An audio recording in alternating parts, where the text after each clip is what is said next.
Hola, buenos días, profesor y compañeros. Nosotros les vamos a presentar las bases moleculares del Alzheimer y pues nuestro equipo está conformado por José Alejandro, Julieta, Brenda, Roberto Guadalupe, Saúl y su servidora Miriam Montserrat. A manera de introducción, es importante mencionar que el Alzheimer junto con el Parkinson son una de las patologías neurodegenerativas más prevalentes en los países desarrollados.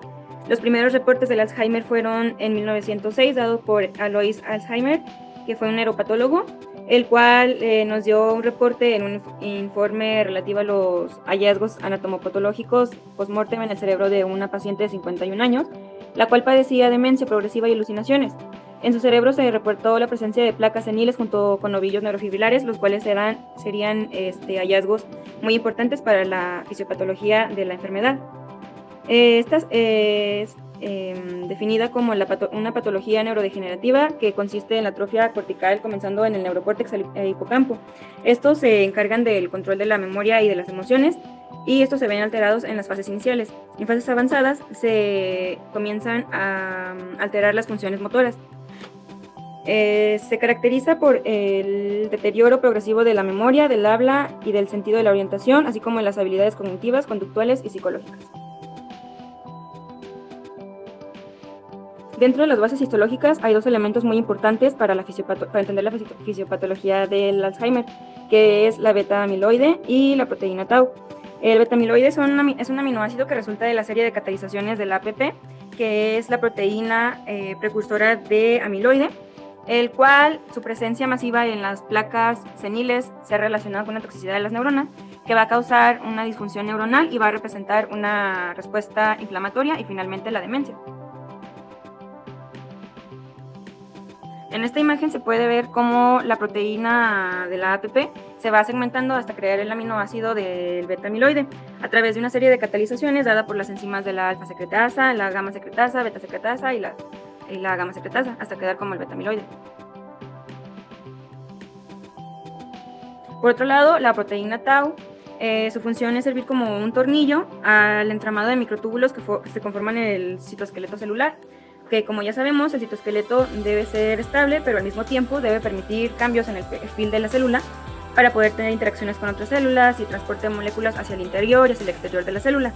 Entonces, tau juega un papel muy importante en la célula. Es por esto que cuando tau está fuertemente unida, se encuentra en un bajo nivel de fosforilación, lo que promueve la estabilidad del citoesqueleto. En cambio, cuando la célula precisa que el citoesqueleto sea menos estable, tau es sometida a la acción de diferentes sinasas que la hiperfosforilan, que trae como consecuencia la degeneración neuronal. Se ha encontrado que las mutaciones en el gen de la proteína tau no se asocian en sí a la aparición del Alzheimer, sino a una forma de demencia autosómica dominante, que es la demencia frontotemporal. En cuanto a las formas de la enfermedad del Alzheimer, se sabe que más del 90% de los casos de la enfermedad del Alzheimer van a tener un carácter esporádico y van a comenzar a partir de los 65 años. Su origen va a ser desconocido y probablemente se debe a que es multifactorial. El resto de los casos van a ser formas familiares de inicio precoz y fundamentalmente se van a ver asociadas a mutaciones con una herencia autosómica dominante en 3 genes, como lo son el APP, que va a codificar la APP, los genes PSEN1 y PSEN2, que van a codificar las proteínas PS1 y PS2 respectivamente. Además, estas formas de aparición tardía se van a asociar en ocasiones con la existencia del alelo E4 en el gen de la apolipoproteína E, y actualmente va a ser el factor de riesgo genético más importante, mayor en individuos homocigotos que en heterocigotos. Tenemos la apolipoproteína E, que esta pues es una proteína que participa en el transporte del colesterol como componente de las lipoproteínas. Esta tiene funciones de antioxidante, neutrófico y mediador de la respuesta inmunitaria. Existen 3 alelos que producen las 3 isoformas principales, que son la ApoE2, la ApoE3 y la ApoE4, que estas se diferencian únicamente en los aminoácidos que están situados en las posiciones 112 y 158. Y es posible que la ApoE4 influya en la EA por un efecto nocivo de esta apolipoproteína en la microcirculación cerebral, y pues que además pueda facilitar la agregación de péptidos alfa-beta, la fosforización de la proteína tau y disminuir la eliminación de los péptidos alfa-beta a través de la barrera hematoencefálica. También pues se ha demostrado que las ApoE2, 3 y 4 son capaces de promover de manera diferencial la transcripción de la APP siendo la ApoE4 la que es más intensamente induce la expresión y por tanto favorece la elevación de alfa beta.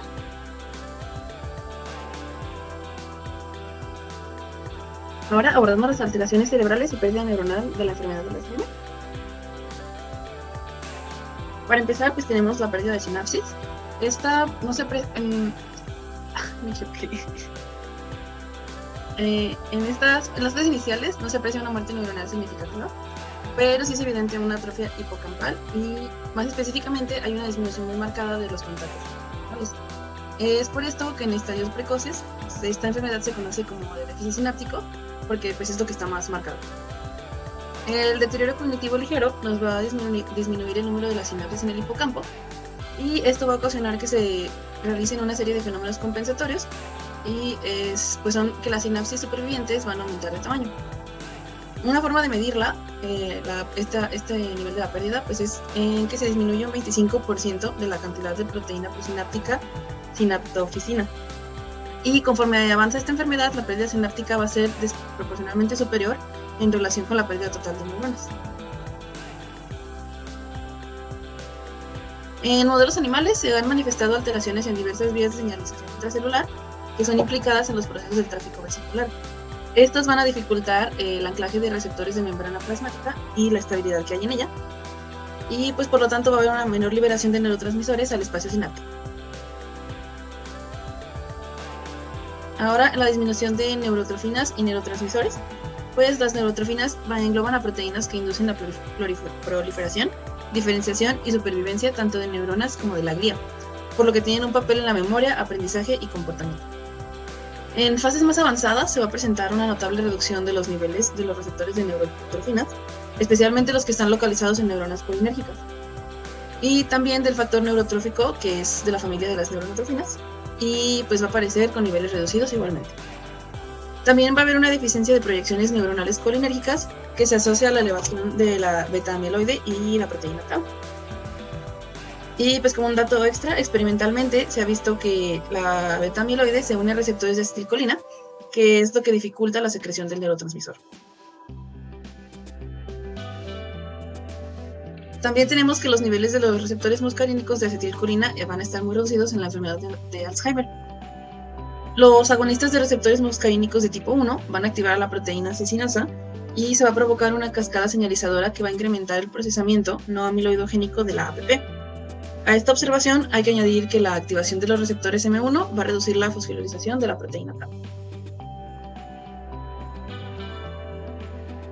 El estrés oxidativo, es una situación dinámica y compleja caracterizada por un desbalance entre la generación de las especies reactivas de oxígeno y la disponibilidad de acción de los antioxidantes. El sistema nervioso central consume grandes cantidades de oxígeno para llevar a cabo pues, todos los procesos que se llevan en el cuerpo fisiológicos, lo que conduce a una elevada generación de radicales libres. Algunos factores que hacen que el sistema nervioso central sea susceptible al ataque de las ERO, como el déficit de mecanismos antioxidantes, la alta composición en ácidos grasos poliinsaturados y la selectividad de la barrera hematoencefálica, que esta reduce la difusión de algunos antioxidantes como la vitamina E. También tenemos los ovillos neurofibrilares, que pues estos son filamentos neurofibrilares helicoidales, cuyo componente principal es la proteína tau. Se observa en la corteza cerebral de los enfermos de Alzheimer. Estos eventualmente ocupan todo el citoplasma en ciertas clases de células en la neocorteza, el hipocampo, el tallo cerebral y el diencéfalo. El número de estos ovillos, tal como se ve en la histología post-mortem, se correlacionan con el grado de demencia durante toda la vida. Algunos estudios sugieren que los antígenos de los ovillos se escapan hacia la circulación sistémica tanto en el curso del envejecimiento normal como en los casos de la enfermedad de Alzheimer.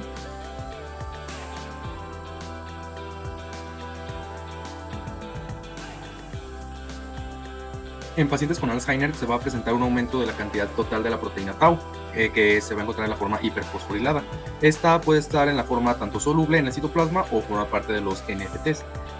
Bien, la tau hiperfosforilada de los ovillos puede tener de 3 a 4 dominios de unión a los microtúbulos y sus características físico-químicas van a variar respecto a la proteína tau citoplasmática, de manera que se puede presentar una menor movilidad electroforética, va a ser más ácida y puede llegar a ser menos soluble. Además, se presenta una mayor resistencia a la acción de las proteasas, esto debido a que está ubiquitinada, su degradación va a ser ineficiente y la proteína tau hiperfosforilada va a perder su función, lo que provoca una desestabilización del citoesqueleto y la degeneración de la neurona. Y bueno, además se ha observado que en la enfermedad del Alzheimer se produce alrededor de un 20% de descenso de la actividad de las proteínas fosfatasas, que son responsables de la desfosforilación del PP1 y del PP2A. Hola, ahora yo les voy a hablar un poco sobre la sinasa GSK3 beta. Es una molécula esencial en la patogénesis del Alzheimer. Aunque su expresión es generalizada en todos los tejidos, el cerebro es en el lugar donde podemos encontrar mayores niveles de proteína y con incrementos muy paralelos al proceso de maduración neuronal. Contrariamente, en esta sinasa, la GSK3 beta se encuentra activada de manera constitutiva. Su actividad está regulada por cambios conformacionales inducidos por la fosforilación en residuos de resinas y treonina. La GSK3 beta es la principal sinasa de tau in vivo. Entre las muchas observaciones que vinculan el estrechamiento a tau y GSK3 beta, podemos mencionar la observación de la movilidad electroforética de tau C en la TC significativamente en presencia de la sinasa. Actualmente conocemos más de 15 residuos aminoácidos de tau que son fosforilizados por la GSK3 beta. Cuando se añade la beta amiloide a cultivos primarios hipocampales, se pueden comprobar que hay una mayor actividad en la sinasa y también hay cantidad de tau fosforilada, dando como resultado una menor persistencia de las neuronas. La acción dañina deriva de las desregulaciones de la actividad de GSK3 beta. No se ciñe exclusivamente en las proteínas tau. También está demostrado que esta excesiva actividad en la sinasa afecta muy negativamente a los procesos de transporte axonal. Otro importante hallazgo relacionado con la desregularización de GSK3 beta es el efecto que tiene sobre el estado cognitivo. Se probó un modelo animal en ratones y se ha visto que sobreexpresión de la GSK3 beta provoca un marcado déficit de memoria especial, muy similar a las caracterizadas a los enfermos de Alzheimer. Tanto tau como kinesina están relacionadas con el transporte axonal y la fosforilación de ambas medidas por GSK3 beta.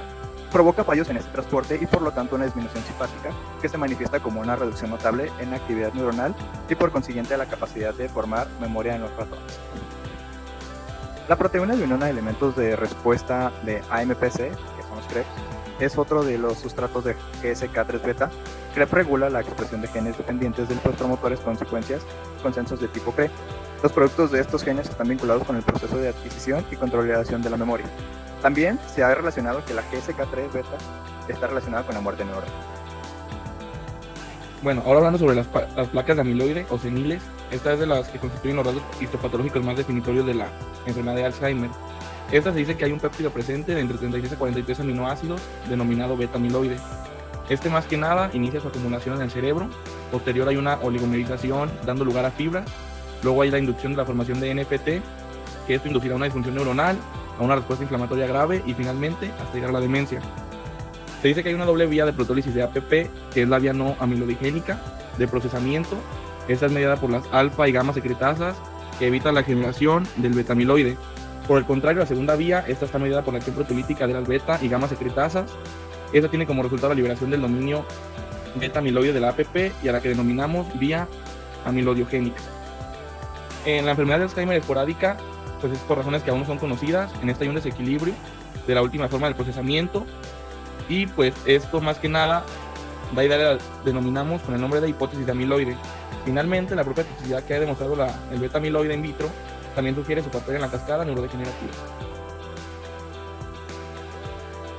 Ahora pasando a los estudios bioquímicos para la enfermedad del Alzheimer, se tiene que el diagnóstico de sospecha de un paciente con demencia se va a basar en un estudio clínico y la realización de distintas pruebas que más adelante vamos a ver, como lo son las de neuroimagen o las cognitivas. También es importante descartar que los síntomas neurológicos se deban a otros tipos de patologías, como pudiera ser una encefalitis viral, y en casos útiles se va a utilizar la determinación del IgM o IgG en el líquido cefalorraquídeo. Como ayuda para el diagnóstico de la enfermedad de Alzheimer, se tienen dos magnitudes bioquímicas, como lo son el péptido AB42 y la proteína tau, como ya lo habíamos visto. Estas se van a cuantificar en el líquido cefalorraquídeo de los pacientes mediante métodos ELISA comerciales. En el caso del péptido AB42 se va a encontrar una baja concentración, en parte debido a la formación de las placas de amiloide. En cambio, la concentración de la proteína tau se va a ver elevada, tanto de la proteína total como de la proteína tau ya fosforilada. Y la combinación de ambas pruebas, como la relación de AB42 sobre tau fosforilada, va a proporcionar una sensibilidad y una especificidad superiores al 89%. Y estas determinaciones tienen un inconveniente, que para medir el espécimen se debe realizar una punción lumbar. Estas pruebas van a ser útiles para identificar a los pacientes con un ligero deterioro cognitivo que posteriormente pueden llegar a desarrollar el Alzheimer, lo que permitiría una instauración precoz de los tratamientos. Y pues se ha observado un descenso de los niveles del AB42 en décadas antes de la aparición de los síntomas. Además, la proteína tau, tanto total como fosforilada, se va a elevar un poco más tarde, esto ya cuando empiezan a aparecer los síntomas. Y las pruebas genéticas van a incluir una determinación de mutaciones, como ya lo habíamos visto en el gen de la ApoE, de la APP, la PS1 y la PS2. Y bien, estas serían nuestras referencias bibliográficas. Muchas gracias por su atención.